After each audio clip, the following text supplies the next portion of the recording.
Hello friends, தாளாகம் பண்ணலாமா? திருவாதிரை தாளாகம். இதுக்கு வந்து 1 7 இல்லைன்னா 9 11 இந்த மாதிரி தான் காய்கறிகள் எடுத்து வச்சுக்கணும். நாங்கள் எடுத்து வச்சுருக்கிறது 11 வச்சுருக்கேன். கேரட்டு, பூசணிக்காய், வெள்ளை பூசணிக்காய், மஞ்சள் பூசணிக்காய், பீன்ஸு, அவரை, கத்திரிக்காய் உங்கள் வீட்டில் போடுற வழக்கம் இருந்தால் போடுங்க, இல்லைன்னா இல்லை. உருளைக்கிழங்கு, பட்டாணி, மொச்சை, அதுக்கப்புறம் ஒரு எலுமிச்சங்காய் அளவு புளி நனைச்சி வச்சுருக்கேன். இதை கரைச்சி வச்சுக்கணும். இப்போ ஒரு காய்கறிகளாக நம்ம அலம்பி இதில் போட்டுக்கணும். உப்பு, மஞ்சள் போட்டு ஒரு அரை டம்ளர் ஜலத்தை விட்டு ஒரு விசிலுக்கு வச்சா போதும். இப்போ குக்கர் திறந்தாச்சு. இதில் இந்த புளி கரைசலை விட்டு விடலாம்.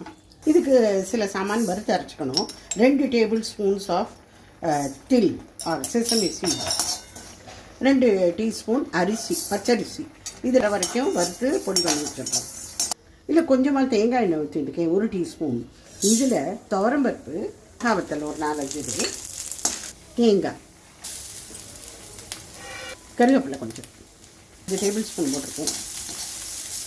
முதல்ல இதை பொடி பண்ணிக்கணும், எண்ணெயும் அரிசியும். அதுக்கப்புறமா இந்த வறுத்த அரைச்சத்தையும் போட்டு எல்லாத்தையுமா சேர்த்து அரைச்சி விட்டுடுறோம். இந்த அரைச்சி வச்ச விழுதை இதில் போட்டு விடலாம். இப்போ தாளகம் ரெடி ஆகிடுது. நான் மேலேருந்து ஒரே ஒரு டொமேட்டோவை கூட வதக்கி போட்டிருக்கேன். இங்கே வந்து கடுகு, உளுத்தம்பருப்பு, கடலைப்பருப்பு, கருவேப்பிலை, பெருங்காயம், தேங்காய் எல்லாத்தையும் வறுத்து இதில் போட்டுட்ருக்கேன். அவ்வளோதான். ஸோ திருவாதிரைக்கான தாளகம் ரெடி. நான் இங்கே ஒரு 11 காய்கறிகள் போல் யூஸ் பண்ணியிருக்கேன். உங்கள் வீட்டு வழக்கம் என்னவோ அது பிரகாரம் நீங்கள் செஞ்சுக்கணும்.